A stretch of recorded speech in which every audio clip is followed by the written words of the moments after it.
Welcome back. M Q M کے chief Altaf Hussain کے اس بیان کے بعد کہ وہ شاید اگر فوج کرپٹ سیاستدانوں اور جاگیرداروں کا خاتمہ کرے تو ایم کیو ایم ان کا ساتھ دے گی، ہم نے فوج کے ادارے آئی ایس پی آر سے ان کا ورژن معلوم کرنے کی کوشش کی تو میجر جنرل اطہر عباس نے صرف 2 الفاظ استعمال کیے، نو کومنٹس۔ اب یہ نو کومنٹس کسی مشورے کے بعد دیے گئے ہیں، اعلیٰ عسکری قیادت سے مشورے کے بعد دیے گئے ہیں، اس کا علم نہیں ہے، لیکن بعض دفعہ سائلنس جو ہوتا ہے وہ بھی کافی ڈینجرس ہوتا ہے۔ حاجی عدیل صاحب، ویری کوئکلی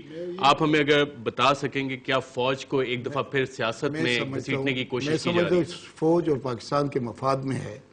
کہ فوج کے قائدین جو بھی ہیں وہ خود ایک بڑا واضح بیان دیں کہ وہ جمہوریت کے حق میں ہے، ماضی کے 2-2.5 سال سے جو ان کا رویہ ہے، اور وہ جمہوریت کو قائم رکھنے میں پاکستان کے عوام کی، پاکستان کے لوگوں کی مدد کریں گے،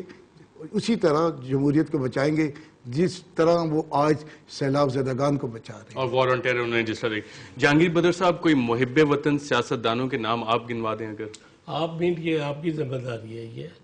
پبلک اوپینین لے، آپ دیکھیں، ڈاکومنٹس میں جائیں، وکٹمائزیشن میں جائیں، اور جو ایکوزیشنز ہیں اس پہ جائیں، پھر آپ اس پہ سے نکال سکیں گے۔ ایسے تو میرے کہنے سے یا کسی اور کے کہنے سے کہ فلاں بہت جو ہے it will not be right direction to go, یہ تو ایک آپ رائے لے رہے ہیں، تھاٹ ہے، سوچ ہے، لیکن آپ جو ہے ڈاکومنٹیشن کی روشنی میں، ہسٹوریکل پرسپیکٹو میں، کہ کون بندہ آپ کے معیار پہ، جو کوئی معیار بھی تو رکھیں گے نا، کوئی نہ کوئی تو معیار ہونا چاہیے کہ کس کو آپ، یعنی کہ محب وطن سیاستدان کے آپ آف ہینڈ ایک دم میں بتا دیتا ہوں، کم از کم 2 سیاستدان تو آپ کے سامنے بیٹھے ہوئے ہیں۔ نہیں، میں دیکھیں، میری محب وطن پہ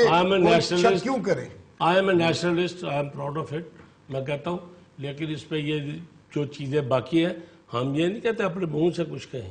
ہمیں لوگ کہیں، آپ کہیں۔ احسن اقبال صاحب، آپ گنوانا چاہیں گے محب وطن سیاستدانوں کے نام؟ دیکھیں، میں تو اپنے لیڈر کو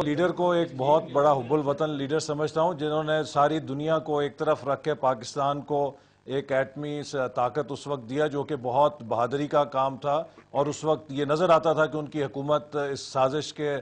نتیجے میں توڑ دی جائے گی اس سزا کے طور پہ، اور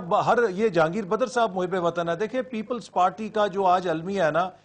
ویر از جہانگیر بدر، ویر از شہری رحمان، ویر از اعتزاز احسن، ویر از صفدر عباسی، ویر از رضا ربانی، یہ وہ لوگ تھے جنہوں نے اے آر ڈی میں ہمارے ساتھ ماریں کھائی ہیں۔ آج یہ لوگ سارے سائیڈ لائنز پہ بیٹھے ہیں، یہی بنیادی وجہ ہے اس حکومت کی ناکامی کی، اور میں یہ کہنا چاہتا ہوں کہ حکومت کی ناکامی اور جمہوریت میں فرق ہوتا ہے۔ اگر کوئی حکومت ناکام ہوتی ہے تو جمہوری طریقے سے اس صورتحال کا علاج کیا جا سکتا ہے، یہ قطعاً علاج نہیں ہے کہ مارشل لاء کو دعوت دی جائے۔ جو کوئی مارشل لاء کی بات کرتا ہے وہ پاکستان سے غداری کرتا ہے، وہ فوج کے ادارے سے غداری کر رہا ہے، اور یہ وقت ہے، میں مطالبہ کروں گا کہ فوجی لیڈرشپ کو ایک شٹ اپ کال دینی چاہیے، تاکہ آئندہ کوئی اس طرح کی حوصلہ افزائی کسی کی نہ ہو، تاکہ فوج کا غیر سیاسی کردار جس کے لیے انہوں نے بڑی محنت کی ہے اس کے بارے میں کسی قسم کی قیاس آرائی لوگ نہ کریں۔ نو کمنٹس جو ہے یہ مزید شکوک کو جنم دے گا، لہٰذا جس طرح کیری لوگر بل کے اوپر اگر فوج کے ادارے نے ایک آؤٹ آف وے جا کے سٹیٹمنٹ دی تھی، اس سٹیٹمنٹ کے اوپر بھی ان کو ایک شٹ اپ کال دے کے ختم کرنا چاہیے تاکہ اس طرح کے رویے ختم ہو۔ وسیم اختر صاحب، ویری کوئکلی آپ محب وطن پاکستانی سیاستدانوں کے نام گنوانا چاہیں گے؟ جی بالکل گنواؤں گا، بالکل گنواؤں گا۔ یہاں یادداشتیں بہت کمزور ہیں۔ ماضی میں ایسا ہوا ہے کہ ڈکٹیٹر کی قبر پہ لوگوں نے قسمیں کھائی ہیں کہ آپ کی پالیسیز ہم آگے بڑھائیں گے۔ لوگوں نے یہ بھی کہا ہے، ویلکم کیا ہے مشرف صاحب نے جب ٹیک اوور کیا کہ یو آر ویلکم، اور اس کے بعد محب وطن پاکستانی سیاستدان وہ ہے جس کی سیاست میں آنے سے پہلے جو جائیدادیں تھیں وہ کم تھیں، آنے کے بعد جو ملک کی دولت لوٹی ہے، اس کے علاوہ جو بھی لوگ ہیں وہ محب وطن سیاستدان ہیں، اور جو کرپٹ ہے وہ آپ کے سامنے جن کے محلات بنے ہوئے ہیں، جو سیاست میں آنے سے پہلے کچھ بھی نہیں تھے، آج ان کے پاس اربوں روپیہ ہے، انگلینڈ میں بھی اور پاکستان میں بھی، رائیونڈ میں بھی، پورے ملک میں وہ ہے کرپٹ سیاستدان، وہی مشکل میں آئے ہوئے ہیں آج۔ انگلینڈ والے ویری کوئکلی سوچ لیں، انگلینڈ والوں کا نام سوچ کے لیں ذرا، انگلینڈ والوں کا نام۔ میں بالکل صحیح لے رہا ہوں، 140 ملین کا اپارٹمنٹ ہے ان کا، وہ انگلینڈ میں کون بیٹھا؟ کہاں سے آئے پیسے؟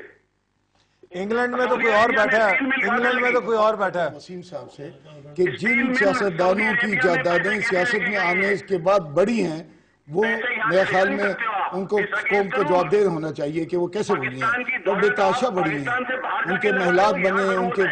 جائیدادوں میں اضافہ ہوا ہے۔ بالکل، یہ سارے جوابات بھی دینے چاہیے۔ ایک بات جو سامنے آئی جو حاجی عدیل صاحب نے اور احسن اقبال صاحب نے کی کہ فوج کو بھی اس پہ ایک اپنا واضح قسم کا کردار اور ایک واضح سٹینس جو ہے وہ سامنے لے کے آنا پڑے گا، ادروائز اس بیان کے بعد فوج کے کردار پہ بھی شاید سوالات اٹھیں گے۔ آج کے پروگرام کے لیے ناظرین اتنا ہی، آپ ہمیں اپنا فیڈ بیک بھیج سکتے ہیں reporter@dawnnews.tv پہ۔ اجازت دیجیے، اللہ حافظ۔